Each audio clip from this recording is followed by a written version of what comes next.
Hello guys, welcome to my YouTube channel. কেমন আছো তোমরা? এখন আমরা কথা বলবো হচ্ছে Kartik Aaryan and Ananya Pandey starrer film Tu Teri Main Tera Tu Mary, যেটা হচ্ছে ধর্মা প্রোডাকশনের ব্যানারে এই ফিল্মটা রিলিজ হয়েছিল।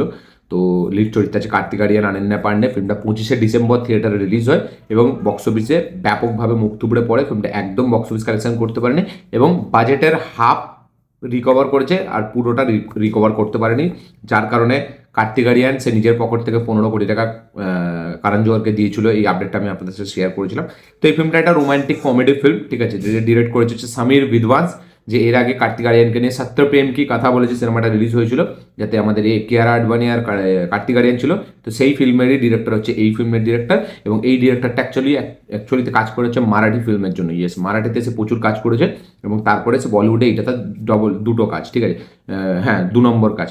তো এই ফিল্মটা ফাইনালি আমি এখন দেখলাম, কেমন লাগলো মা তু Teri Main Tera Tu Meri, Kartik Aaryan and Ananya Pandey starrer film, যেটা 25শে ডিসেম্বর থিয়েটারে রিলিজ হয় এবং মুখ থুবড়ে পড়ে। তো আমি দেখলাম, কেমন লাগলো সেটা শেয়ার করবো আপনাদের সাথে। চলো ভিডিওটা শুরু করা যাক। এক লাইনে যদি এই ফিল্মটাকে আমি রিভিউ করি, এই ফিল্মটার লাস্টের 10 থেকে 20 মিনিটটা যদি আমি বাদ দিই, এই ফিল্মটা কিন্তু সত্যি খুব বোরিং একটা ফিল্ম, খুবই টর্চারেবল একটা ফিল্ম। কিছু কিছু সিকোয়েন্স একদম যেগুলো একটু ভালো লাগে, ঠিক আছে, যেটা মানে এতটা টর্চার করার পর যখন আপনার মানে একদম ভালো লাগে না, তখন এই ফিল্মটা কিছু একটা দুটো সিকোয়েন্স আনে যেগুলো আপনার দেখে ভালো লাগে। বাট সেটা কিন্তু নতুন কিছু না, এরকম সেম জিনিস আপনারা এই রিসেন্ট টাইমে প্রচুর সিনেমায় দেখেছেন। ফিল্মটার ফার্স্ট হাফটা পুরো দে দে প্যার দে, রকি আর রানী কি প্রেম কাহানি, ঠিক আছে, এইসব ফিল্মগুলো যদি আপনি দেখে থাকেন, তাহলে ফার্স্ট হাফটা আপনি এমনি এমনি স্কিপ করে দিতে পারেন। পুরো দে দে প্যার দে থেকে নেওয়া, দেখে বোঝা যাচ্ছে ঠিক সেম মানে স্ট্রাকচার, সেম স্ক্রিন প্লে আপনারা এখানে দেখতে পাবেন। দে দে প্যার দে যেরকম হয়েছিল, যে একটা ওয়েডিং প্ল্যানার, ঠিক আছে, যে হচ্ছে এই ইয়ে করে বা বলা যায় মানে লাভ গুরু, যে ব্রেকআপ মানে ঠিক মানুষের সাথে ঠিক মানুষের দেখা করায় বা ভুল মানুষের সাথে মানে ঠিক মানুষের সাথে ভুল মানুষের প্রেম হলে সেটাকে কেটে দেয়। তো যেরকম রণবীর কাপুরের ক্যারেক্টারটা ছিল দে দে প্যার দেতে, ঠিক আছে, সরি আমি দে দে প্যার দে বলছি, দে দে প্যার দে কি, না না, দে দে প্যার দে না, তু ঝুটি মে মাক্কার, তু ঝুটি মে মাক্কার, ঠিক আছে, এই সিনেমাটা। এবং আপনারা বলতেও পারেন দে দে প্যার দে, খালি দে দে প্যার দেতে বয়সের যে ব্যাপারটা ছিল সেটা আলাদা, ঠিক আছে, এইখানে এর ব্যাপারটা আলাদা। কিন্তু না, সরি, তু ঝুটি মে মাক্কার এই সিনেমাটাতে রণবীর কাপুর যেরকম, তাদের যে ফার্স্ট হাফটা ছিল শ্রদ্ধা কাপুর এবং রণবীর কাপুর, তারা ঘুরতে যাচ্ছে, দেখা হচ্ছে, প্রেম হচ্ছে, আবার সেই প্রেমটা বাড়িতে আসছে বাড়ির লোকের সাথে, তো ঠিক সেরকমই একটা ব্যাপার কিন্তু এইখানেও আমরা দেখতে পাচ্ছি। ফিল্মটার ফার্স্ট হাফটা পুরোটাই বাইরের লোকেশনে হয়ে যাচ্ছে এবং সেকেন্ড হাফটা ফিল্মটা ফ্যামিলি একটা এন্টারটেনমেন্ট রয়ে যাচ্ছে, মানে ফ্যামিলি ড্রামা একটা ফিল্ম হয়ে যাচ্ছে। বাট ফিল্মটার যে প্রেজেন্টেশন, যে এক্সিকিউশন, প্রথম দিকে কার্তিক আরিয়ানের সেই মনোলগ, যেটা কার্তিক আরিয়ানের খুব ফেমাস, সেটার জন্য অনেকটা রিপিটেটিভ, খুব বিরক্ত লাগে যে একটানা সে ফাজলামো করে যায়, যে ফাজলামোটা স্ক্রিন প্লেতে কোথাও গিয়ে আপনার একটা টাইমের পর খুব বিরক্তিকর লাগবে। এত কথাবার্তা খুবই আপনার মানে একদম সহ্য করতে পারবেন না আপনি, তো সেটা খুবই বেকার। এবং একটা টাইমের পর না আপনি ভাববেন যে এই ফিল্মটা আপনি কেন দেখছেন, ঠিক আছে, মানে কি আছে ফিল্মটার মধ্যে যে আপনি দেখছেন। না তাদের লাভ স্টোরিটা এখানে প্রপার বিল্ড হচ্ছে, না লাভ স্টোরিটা তাদের সেটার প্রতি আপনি কানেক্ট হচ্ছেন, ঠিক আছে, না অন্য কিছু, শুধু পয়সা খরচা করেছে ধামা প্রোডাকশন, তাদের পয়সা আছে অনেক, তারা ব্যাপক লোকেশনে শ্যুট করেছে, ঠিক আছে, ব্যাপক কস্টিউম ডিজাইনিং, ঠিক আছে, সব কিছুই এইসব দিক দিয়ে খুব ঝকঝকে খসখসে একটা ফিল্ম, একদম কি বলবো, একটা মানে কি বলবো, ধনীদের একটা ফিল্ম এই ফিল্মটা, ঠিক আছে, খুব বড় লোকদের ফিল্ম এই ফিল্মটা, যেটা আমি আমার টিজার ট্রেলার রিভিউতে বলেছিলাম যে এটা হচ্ছে বড় লোকদের ফিল্ম, ঠিক আছে, এটা কিন্তু সবার জন্য না এই ফিল্মটা। এবং ফার্স্ট হাফটা কিন্তু সেটাই ডিল করে যে জিনিসটা হয়, বাট সেকেন্ড হাফটা ফিল্মটা যখন মানে একটা ফ্যামিলি ড্রামার দিকে যায়, সেইখানে তবে আমি বলবো কিছু পোর্শন, হ্যাঁ ডেফিনেটলি আমি বলবো না যে পুরোটাই সেকেন্ড হাফটা খুব সুন্দর, লাস্টের 10-15 মিনিট ফিল্মটা আপনাকে কিন্তু ইমোশনাল করে তোলে। সেখানে কার্তিক আরিয়ানের পারফরমেন্স কিন্তু যথেষ্ট প্রমিসিং, যথেষ্ট ভালো। মানে সে প্রথমে এই 2 ঘন্টা যতটা টর্চার করবে, মানে তার পারফরমেন্স দিয়ে ঠিক কিন্তু লাস্টে 15 মিনিট সে ততটাই ইমোশনাল করে তুলবে আপনাকে। সে বেশি কিছু বলবে না, তার চোখ দিয়ে কিন্তু সে আপনাকে ইমোশনাল করে দেবে। এবং এইটা কিন্তু কার্তিক আরিয়ানের মধ্যে আছে, যে কার্তিক আরিয়ান কিন্তু মানে কিছু না বলেও কিন্তু মানুষকে কাঁদাতে পারে। অনন্যা পান্ডে, সে আমি বলবো প্রথমে যেসব সিনেমা করতো তার থেকে ফার বেটার পারফরমেন্স এখানে লাস্টের দিকে দিয়েছে। তার মানে কি বলবো, ওই যে তার বাবার সাথে যে সিকোয়েন্সগুলো বা লাস্টের 15-20 মিনিট যেখানে কার্তিক আরিয়ান ব্যাপক করেছে, সেখানেও অনন্যা পান্ডেই ব্যাপক করেছে, ঠিক আছে। মানে প্রথম দিকে এদেরকে একদম নেওয়া যায় না, প্রথম দিকে খুব বিরক্তিকর লাগে এবং আমি ভাবছিলাম যে ফিল্মটা স্কিপ করে দেবো, কেন আমি দেখছি। বাট আমি চাইছিলাম যে বাড়িতে কখন যাবে, ঠিক আছে, ফিল্মটা এবং তখন ভালো লাগবে। জ্যাকি শ্রফের যে রোলটা দিয়েছে তার রোলটা পোটেনশিয়াল অনেক, ঠিক আছে, তার রোলটা বেশ ভালো, মানে সে প্লে করেছে ঠিকঠাক, বাট আমার মনে হয় অনেকটা বেটার হতো, সে অতটা বেটার পুল আপ করতে পারেনি। নীনা গুপ্তা, তাকে আপনারা এরকম ফিল্মে অনেক দেখেছেন, ঠিক আছে, এবং সেই সব ফিল্মে ভালো ফিট বসে এবং তার ক্যারেক্টারটা আপনার বেশ ভালো লাগবে। সে অ্যাজ এ মা কার্তিক আরিয়ানের সে কিন্তু খুব নজর কাড়ে, সে বেশ ভালো, মানে এরকম মা সবাই চায়, ঠিক আছে। তো নীনা গুপ্তা যে ক্যারেক্টারটা প্লে করে সেটা ডেফিনেটলি আমার জন্য ওয়ার্ক করেছে। হ্যাঁ, কার্তিক আরিয়ান এবং অনন্যা পান্ডে এবং জ্যাকি শ্রফ এদেরকে আমার খুব লিমিটেড টাইমের জন্য ভালো লেগেছে, ঠিক আছে, এবং লাস্টের দিকে ফিল্মটা যথেষ্ট ইমোশনাল করেছে এবং লাস্টটা যদি এই ফিল্মের লাস্টটা শুধু এরকম না হতো, পুরো ফিল্মটা সত্যি বলছি মানে আরও বিরক্তিকর লাগতো, মানে জঘন্য লাগতো। মানে এই ফিল্মটা কি বলবো, মানে প্রথম হাফটা আপনি ভাববেন যে টুক করে এখানে কিছু হয়ে এবার অন্যদিকে শিফট করে, বাট এই ফিল্মটা শিফট হবেই না, মানে বকতেই থাকবে, এতটা বিরক্ত লাগবে আপনাকে যে আপনার মনে হবে আপনি স্কিপ করে সেকেন্ড হাফে চলে যান যখন ওই বাড়িতে চলে যাবে গল্পটা। বাট এখানে লাস্টের দিকে যখন বাড়িতে যাচ্ছে তারপরেও কিন্তু খুব একটা মানে ব্যাপক যে কিছু আমরা পাচ্ছি সেরকম না, খুবই নোন টেমপ্লেট, খুবই জানা জানা দেখা দেখা একটা জিনিস আমরা দেখছি যে একটা হিরো সে তার নায়িকার বাবাকে মারানোর জন্য সে আসছে, ঠিক আছে, সে এসে তার বাড়িতে থাকছে, তার কাজকর্ম করছে, তার দিল জিতছে, ঠিক আছে, মানে তাকে ইমপ্রেস করার চেষ্টা করছে। তো এরকম গল্প আমরা প্রচুর সিনেমায় দেখেছি। আমি এখন রেফারেন্স দিতে গেলে আমার এখন গুগল করে দেখতে হবে, কারণ অনেক সিনেমায় আমি দেখেছি বাট আমার এখন মনে পড়বে না, কারণ আমার ইয়াদদাসে একটু প্রবলেম আছে, আমি রেফারেন্স অত সহজে দিতে পারি না। খুব সচরাচর খুব পপুলার ফিল্ম যেগুলো আমার মনে থাকে সেইগুলোর আমি রেফারেন্স দিতে পারি, বাট আমি এরকম হাজার রকম ফিল্ম দেখেছি যেরকম যেখানে এই টেমপ্লেটকে ইউজ করা হয়েছে, ঠিক আছে। ফিল্মের মিউজিক ওকে ওকে লেগেছে, আমার ওই একটা গানই ভালো লেগেছে যেটা টাইটেল ট্র্যাক, ঠিক আছে, ওইটাই শুধু ভালো লাগে, বাকি ওভারঅল একটা গান ভালো লাগেনি। এবং লাস্টের যেরকম বললাম যে লাস্টের কিছু সিকোয়েন্স সেখানে ভালো লেগেছে এবং লাস্টের কিছু পাঞ্চ লাইন্স, কিছু ডায়লগস, ঠিক আছে, যেগুলো কিন্তু খুব ইম্প্যাক্টফুল, যেগুলো মানে ছেলে মেয়েদের সাথে বাবা মায়ের যে কানেকশন সেগুলোকে যেভাবে এস্টাবলিশ করেছে কথার মাধ্যম দিয়ে, সেগুলো কিন্তু সত্যি ইমোশনাল, সেগুলো বেশ আপনাকে ভাবাবে। এবং ফিল্মের যে টপিকটা, যেটা মেন টপিক ফিল্মে ডিল করছে যেটার ওপর, সেটা কিন্তু ইটসেলফ খুব ভালো, সেটা কিন্তু ইটসেলফ খুব সিরিয়াস একটা টপিক এবং খুব সেন্সিটিভ একটা টপিক, ঠিক আছে, এবং সেটা মানে খুব রিলেটেবল, সেটা খুব কানেক্ট করে। বাট তার আগে যে প্রেজেন্টেশন, তার আগে যে বিল্ড আপ, ঠিক আছে, সেটা কিন্তু খুব বেকার, সেটা অতটা ভালো নয়।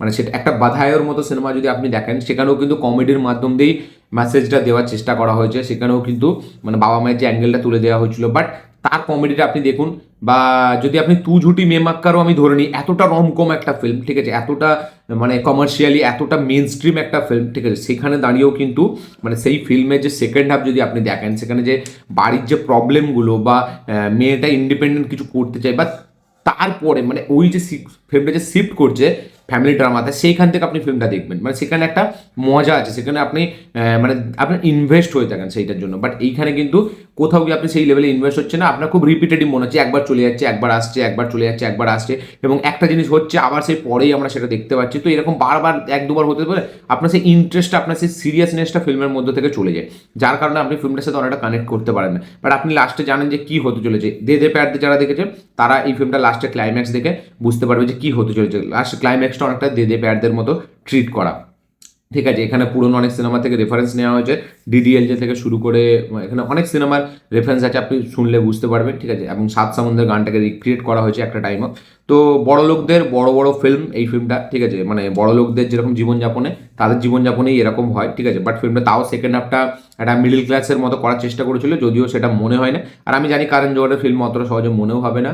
তো এটা ঝকঝকে সকসকে একটা ফিল্ম, ঠিক আছে, যারা টাইম পাসের জন্য দেখতে চান বা যারা এরকম বড়লোক ফ্যামিলি থেকে মানে বিলং করেন, তারা কিন্তু এই ফিল্মটা দেখতে পারেন, তাদের হয়তো ভালো লাগবে। আমার তো সত্যি বলছি একদম পোষায়নি ফিল্মটা, এবং থিয়েটারে যারা দেখেছে আমি খালি ভাবছি তাদের সাথে কি হয়েছে, মানে 2 ঘন্টা 21 মিনিটের ফিল্ম, ঠিক আছে, মানে খুবই টর্চারেবল, খুবই টর্চারেবল। এই সিনেমাটা তো ফার্স্ট হাফটা তো দেখাই যাবে না রিপিটে, বাট টিভিতেও দেখা যাবে না, যখন আপনি খেতে বসবেন তখনও যদি হয় তখনও আপনি চেঞ্জ করে দেবেন। হ্যাঁ, সেকেন্ড হাফের ওই যে বললাম কিছু সিকোয়েন্স, একটা দুটো গুনে গানে, সেই সিকোয়েন্সগুলো শুধু আপনি একটুখানি দেখতে পাবেন, এবং লাস্টের দিকে কার্তিক আরিয়ান এবং অনন্যা পান্ডের পারফরমেন্সটার জন্য একটু ভালো লাগে। বাকি ওভারঅল ফিল্মের মিউজিকও কোথাও কি ভালো লাগে না, ফিল্মের যে up to the mark heavy কিছু পারফরমেন্স উঠে আসে ফুটে আসে সেরকমও না, কিছু মুভমেন্টস একটা দুটো পার্টিকুলার সিকোয়েন্স ছাড়া আপনার কোনো মুভমেন্টস এখানে মনে থাকে না। এবং মানে কি বলবো, আমি জানি না এইসব ফিল্ম কারণ জোয়ার কেন বানায়, তার সে কি দেখে রাইটিংয়ের মধ্যে, কি সে মানে দেখুন রাইটিংয়ে তবুই আমি মানছি যে ঠিক আছে, তো তাকে যদি একটু অন্যভাবে প্রেজেন্ট করা যায়, ঠিক আছে, মানে তাও ঠিক আছে। আমি বুঝতে পারি না এইসব রাইটিংকে কীভাবে গ্রিন সিগন্যাল দেয়, এবং হয়তো ওদের মাইন্ডসেটটাই যেহেতু বড়লোক মাইন্ডসেট, তাই জন্যই মানে এরকম, মানে আজ দেখুন না সাউথ বা কানাডা মানে সাউথের সব ইন্ডাস্ট্রি আমি যদি ধরি, কানাডা থেকে শুরু করে মালায়ালাম কি ফিল্ম বানায়, ঠিক আছে, মানে তাদের কাছে বাজেট থাকে না ভাই। মানে তামিল অডিয়েন্স কি ফিল্ম বানায়, তাদের কাছে বাজেট থাকে, তাদের কি বাইরের লোকেশনের বাজেট তাদের কাছে থাকে না?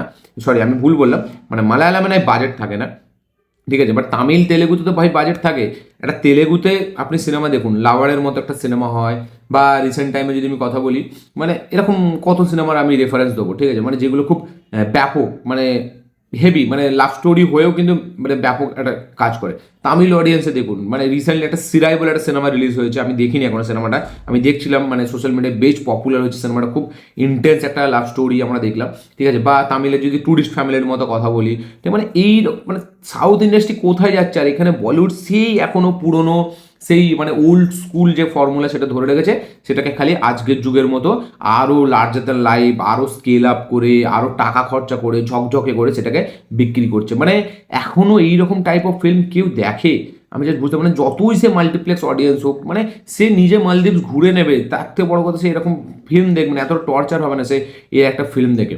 মানে কেন, আমি বড় লোকরাও চায় না ভাই, তারাও চায় না এরকম ফিল্ম, তারাও চাই কন্টেন্ট দেখতে, তারা নিজেরাই লাইফটা লিড করে, তারা নিজেদের লাইফ নিয়েই ব্যস্ত, তারা এইরকম ফিল্ম দেখে তারা কিছু শিখবে না, ঠিক আছে। এই জিন্দেগি না মিলেগি দোবারার মতো ফিল্ম, সেটা কিন্তু ওই টাইপ অফ মানে মানুষদের জন্যই তৈরি করা, মানে যেগুলো যারা অত টাকা আছে, যারা ওই রকম জায়গায় গিয়ে ওরকম এক্সপ্লোর করে তার নিজের লাইফটা বুঝতে পারবে। এই জিন্দেগি না মিলেগি কিন্তু সবার জন্য না। ফিল্মের কথাবার্তাগুলো, পাঞ্চ লাইন্সগুলো হয়তো সবার জন্য, বাট ফিল্মটা কিন্তু মানে ফিল্মের যে ভিজুয়াল স্টোরি টেলিং আমরা দেখছি, সেটা কিন্তু সবার জন্য না। সেটা কিন্তু সবাই কিন্তু মিলান ইডলিতে গিয়ে টমেটো ছুঁড়ে খেলা করতে পারে না ভাই, ঠিক আছে।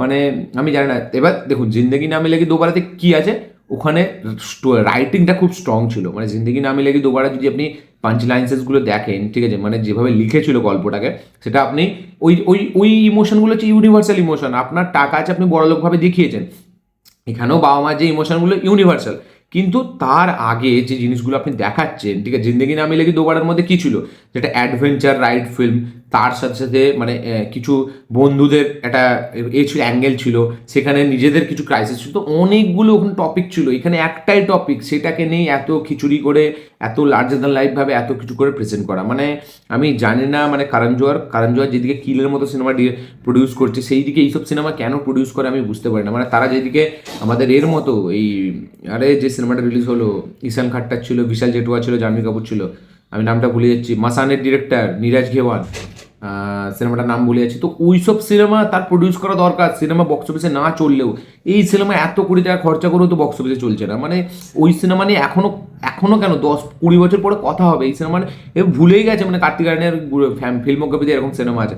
আমি একদম নিতে পারিনি সিনেমাটা, খুবই খারাপ একটা খাজামার একটা সিনেমা মনে হচ্ছে, খুবই ওল্ড স্কুল টিপিক্যাল ফর্মুলা, যেটা আমরা রিসেন্ট টাইমে প্রচুর ফিল্মে দেখেছি, অনেক ফিল্ম থেকে ঝেপে এই সিনেমাটাকে বানানো হয়েছে। আপনার কি রিয়াকশন, কি বক্তব্য, কি মতামত এই সিনেমাটা, যারা দেখে নিয়েছেন তাদের কি বক্তব্য, যারা দেখেননি তারা দেখুন, দেখে কমেন্ট করবেন আপনাদের কি বক্তব্য। আমার এই ভিডিওটা ভালো লাগে থাকলে লাইক শেয়ার কমেন্ট করে দেবেন, চ্যানেল নতুন হলে চ্যানেলটিকে সাবস্ক্রাইব করবেন, বেল আইকনটি প্রেস করতে ভুলবেন না। আমার একদম পোষায়নি সিনেমাটা, আপনারা দেখুন, দেখে কমেন্ট করবেন। দেখা হচ্ছে পরের ভিডিওতে, ততক্ষণের জন্য বাই।